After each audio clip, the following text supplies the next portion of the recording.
Thank you very much. Hey, it's Kaufman is Alive. I look at comic books new and old. Today we're going back 30 years to the Age of Apocalypse. We're looking at Weapon X #1 by Marvel Comics. This was $1.95 when it first came out. I definitely picked this up off the rack. I've had this comic book for 30 years. And an awesome cover here by Adam Kubert. Really, Age of Apocalypse kind of taking X-Men to the extreme. I feel like it's the Image influence here.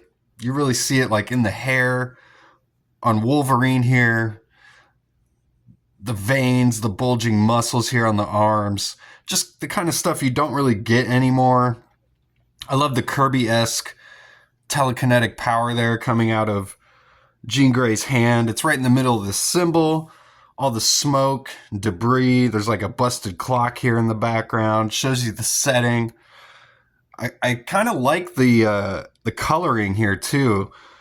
Just the primary colors, the blue, red, and yellow on like Jean Grey there.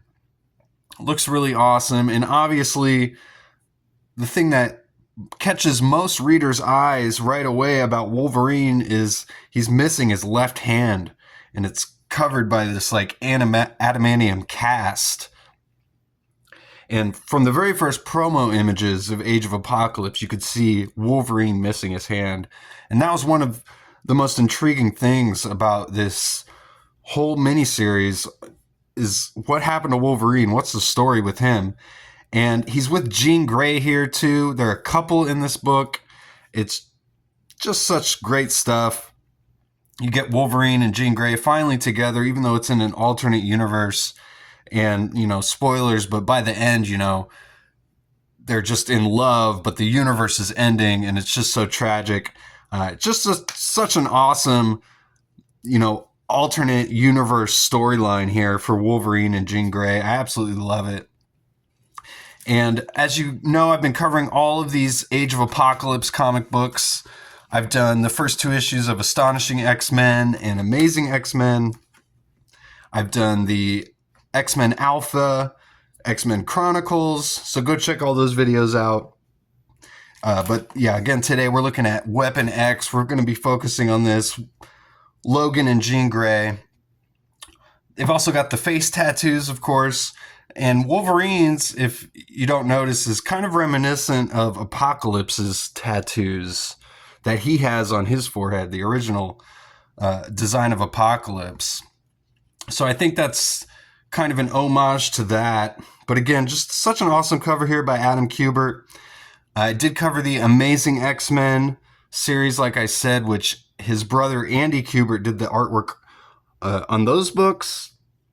I really feel like Adam, of the 3 Kuberts, Adam and Andy, and of course their father Joe, Adam, just the biggest risk taker, I feel like, of all the Kuberts. And his artwork's just gotten so much better over the years. I mean, not that this stuff isn't good. This stuff's great, but he just keeps getting better, I feel like. He still does interior pages for Wolverine in the past few years. His brother Andy has been doing all the covers to the G.I. Joe, A Real American Hero series since it hopped over to Skybound a couple years ago. I've been collecting all those covers, and his style really hasn't changed a whole lot. And I did say, I felt like Andy was kind of like the messiest, and I do think that's true. But Adam, he just has this totally unique style unto his own, I feel like. He just takes a lot of chances, really goes for it. This double splash page where you got to flip the comic book sideways here is pretty awesome, as we see this giant apocalypse like stronghold here, and it's coming out of the water. It actually looks like a functional building. It doesn't just look like a bunch of random lines and shapes, which I've seen some artists kind of portray the Age of Apocalypse setting to look like that. But this looks really awesome here. Really creepy stuff. But we got Wolverine, and he's called Weapon X here, so I'll continue to call him Weapon X. in this issue, but we got Weapon X and Jean Grey. They're infiltrating Apocalypse's stronghold here. They're riding a Sentinel, which is pretty cool. I like this panel down here of Wolverine. It's kind of the first real reveal within the pages of Wolverine here. A close-up shot of him. He's still got that wild hair that we saw on the cover, and he's holding his arm right up to him there so you can see it. It's like his arm's been blasted off and the claw's been tamed there by this adamantium shield, this cast that they put on it. And we do kind of find out in this issue what the story is here. And I really like what they've done in this universe. Now, the plot here, what Weapon X and Jean Grey's mission is, it's kind of vague. We did see back in X-Men Alpha, they delivered some information to the Human High Council that's in Europe, which is like ran by Angel and Moira McTaggart. And for the information, they were given this mission, and the mission basically is just to like infiltrate this stronghold, take out the command center, and gather intel. But it's not really referred to too much. It's just kind of a fun adventure plot, basically. And this is also written by Larry Hama, which I don't think I mentioned, who longtime Wolverine and G.I. Joe writer, still writing G.I. Joe to this day. And I'm a big fan of his work, so this is just a great team, kind of the classic Wolverine team, doing this Age of Apocalypse version of the characters, so that works really well. Jean Grey says that there's 7 levels to this stronghold, and Wolverine kind of leaves her at the top, and he starts going down through the levels. He finds this creature that he says was created by Mr. Sinister. He says, eat adamantium and die. Wolverine's got all these one-liners throughout this book. It's pretty funny. Pretty quick page, though. Look, this drawing of Jean Grey doesn't look all that great. Pretty quick page here by Adam Kubert, but they're breaking into the stronghold. Some other metahuman who's like pretty powerful teleports in here. They're not sure who it is at first, and then it's revealed to be Havoc. Jean Grey says, I should have known. And he says, well, if it isn't the escapee from the breeding pens, my brother Scott is just dying to lay eyes, or should I say, eye on you. And then he asks where her hairy boyfriend is. And so I really like this. I always remembered this from reading this for the first time, just the kind of subversion of Havoc being working for Apocalypse gets revealed here, and he starts talking about his brother. It's pretty awesome stuff. Wolverine tearing through the complex here. I like this down at the bottom, where it's just like all in red silhouette. He's just ripping everything apart. And then he calls out Havoc. He says, Summers, you're not the Summers brother I really want to stomp, but you're the one who's here. I might just leave enough of you to go crawling back to Mr. One-Eye Cyclops as payback for this missing hand of mine. So then that's how we find out who got rid of Wolverine's hand, how that all happened. It was in a battle with Cyclops. Cyclops took Wolverine's hand, took Weapon X's hand, excuse me. I keep calling him Wolverine. He's Weapon X here. There is no Wolverine. So the Sentinel's still here, and Jean Grey and Wolverine are going to jump on top of the Sentinel and try and get back to London, which is the base. This is an awesome drawing of Havoc down here. He calls them renegade traitor filth. He says, I'm going to reduce you to composite molecules, but then the Sentinel blasts its hands out and they grab Havoc, and they both go into the teleporter here. Havoc in the Sentinel hands. Kind of an interesting background here. They just threw in some static. And then they start flying back to London, and they're going against traffic, Weapon X says, as this Sentinel's flying one way and all the other Sentinels are flying another. And Jean Grey says, it's the great airlift, Logan, which is what happened back in Amazing X-Men #1, where they're trying to save all the humans. This is their last chance, and these Sentinels are heading towards the United States to pick up all the humans and then send them back to Europe to save them from Apocalypse's genocide that's happening in America, where he's just killing all the humans. And this is an awesome splash page, one of my favorite pages in the book. We got Jean, she's holding Logan's arm there, and I just love the perspective of all the Sentinels flying out there, and there's this cool kind of yellow border too. It's just a really great looking page. So then we head into Apocalypse's stronghold, and there's some good character interplay between all of Apocalypse's men here. We see Cyclops.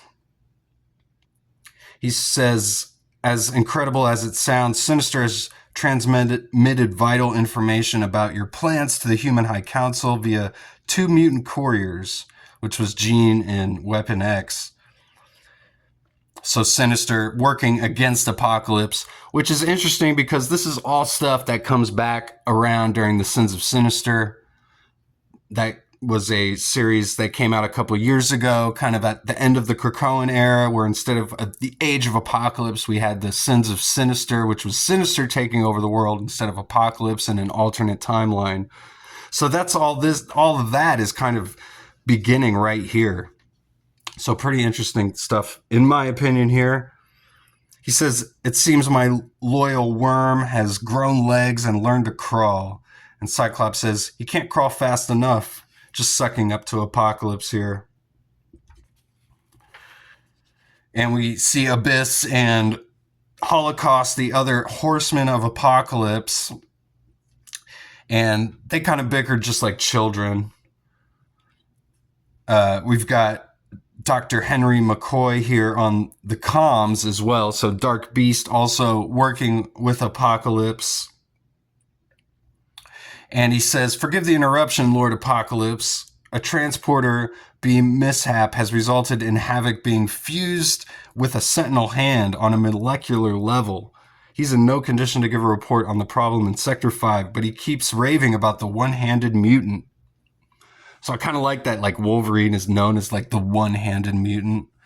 And we hear that, Havoc got like fused into the Sentinel hand when they went into the teleporter as well. And Apocalypse says, is that a bone saw, Dr. McCoy? And he's like, yes, Lord, do what you have to do. So I guess he's going to try and saw Havoc out of the Sentinel hand with a bone saw. Just the most savage thing possible. And we got Abyss here. He says, a one-handed mutant. Now, who could that be? And Holocaust says, your voice tires me, Abyss. We all know that's the one Summers has been keeping an eye out for. And we see Cyclops here says, Logan, I swear I'll rip his heart out. And then we see the 3 claw marks over Cyclops' eye there. So more continuation to this battle that we didn't see between Cyclops and Logan. And Cyclops took Logan's hand, and Weapon X took Cyclops' eye. So some really intriguing stuff. I love kind of these battles that they allude to that we haven't seen. So just some awesome world building throughout this entire book here. And that kind of felt like the end of the book, but it just goes on for a few more pages. So the pacing's a little weird here. I love this page though, as we're set in London and we see the Sentinel, like just the legs poking out of Big Ben there. And this is the Human Council. We got Moira McTaggart. She's actually married to Bolivar Trask, who is the inventor of the Sentinels, and they've got Braddock Enterprises, which is Brian Braddock's company, and he runs all the Sentinels. We see a brief cameo there of Emma Frost in the background too, and half her head shaved because they've actually taken out parts of her brain that is like her mutant telepathy. So she's working with the Human Council. We don't learn that in this issue, but I just know that, and that's kind of a cameo of her there in the background. But Logan and Jean Grey are looking in the background here. They're kind of up just listening to their conversation, and they're talking about going scorched earth on the humans now that they've gotten this intel from Weapon X and Jean Grey, and they know that Apocalypse's plans ultimately are just to wipe out all the humans. So they don't trust Apocalypse. So they're going to try and strike him first. We see a brief cameo of Mariko as well, who in another universe, of course, was the love of Logan.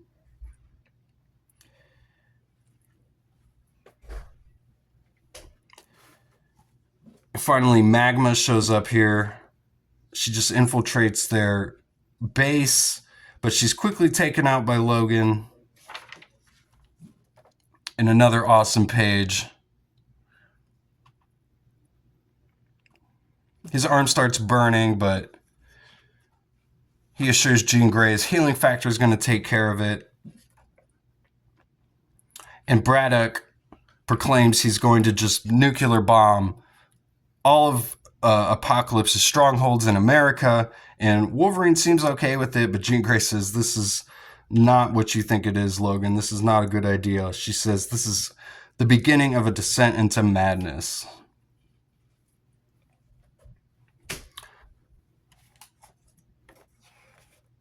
And another awesome splash page here. I love the clock tower as well, which is where the Human Council makes their base.